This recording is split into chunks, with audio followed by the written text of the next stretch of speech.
સુરતમાં દોડતી ફિટનેસ વગરની રિક્ષાઓ ડિટેન કરવાની કામગીરી હાથ ધરાઈ છે। 15 દિવસ ચેકિંગ કરવાની કામગીરી શરૂ કરાતા રિક્ષા ચાલકોમાં ડર જોવા મળ્યો છે। સુરત આરટીઓ દ્વારા રિક્ષા ફિટનેસને લઈ 15 દિવસ ચેકિંગ કરવાની કામગીરી શરૂ કરવામાં આવી રહી છે। એમાં 45 થી વધુ રિક્ષાઓ ફિટનેસ નહીં હોવાને કારણે આરટીઓ દ્વારા ડિટેન પણ કરવાની કામગીરી કરવામાં આવી છે। સુરત આરટીઓ દ્વારા રિક્ષાનું ફિટનેસ સર્ટિફિકેટ નહીં હોય તેવી રિક્ષાવાળાઓ સામે કામગીરી કરવામાં આવી રહી છે। 15 દિવસ સુધી આ ચેકિંગની કામગીરી કરવામાં આવશે તેમ આરટીઓ દ્વારા જણાવાયું હતું।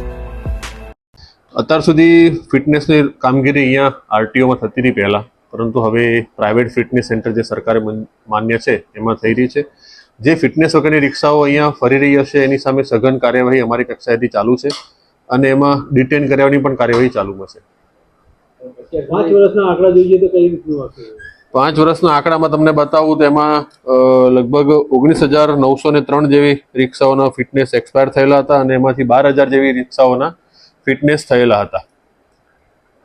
આમાંથી જે રિક્ષાઓ છે એના વિરુદ્ધ હવે શું કાર્યવાહી કરવામાં આવી છેલ્લા 6 મહિનામાં? એમાં અત્યાર સુધીમાં લગભગ 45 થી વધારે રિક્ષાઓનું ડિટેન્શન થયું છે અને વધારે હમણાં સઘન કામગીરી અત્યારે અમારા ઇન્સ્પેક્ટરશ્રી દ્વારા ચાલુમાં છે। વધુમાં એ રિક્ષાની જ્યારે ચકાસણી કરવામાં છે ત્યારે એમાં કોઈ ડોક્યુમેન્ટ ખૂટતા હોય અથવા ફિટનેસ એક્સપાયર થયું હોય, ઇન્સ્યોરન્સ એક્સપાયર થયું વગેરે કોઈ કેસોમાં એમને જે તે નિયમનો ભંગ બદલ મેમો પણ આપવામાં આવે છે અને વધારે ગંભીર પ્રકારના ગુનામાં એમની રિક્ષાઓનું ડિટેન્શન કરવાનું કાર્યવાહી ચાલુમાં છે। આ જે ફિટનેસ વિનાની જે રિક્ષાઓ છે એ ફરતી હોય છે તો એ કેટલી ગંભીર બાબત થઈ છે? એ ખૂબ ગંભીર બાબત છે। એને ધ્યાને લઈને જ અત્રેની કચેરી દ્વારા એનામાં ખૂબ ગંભીર કાર્યવાહી કરવામાં આવી રહી છે।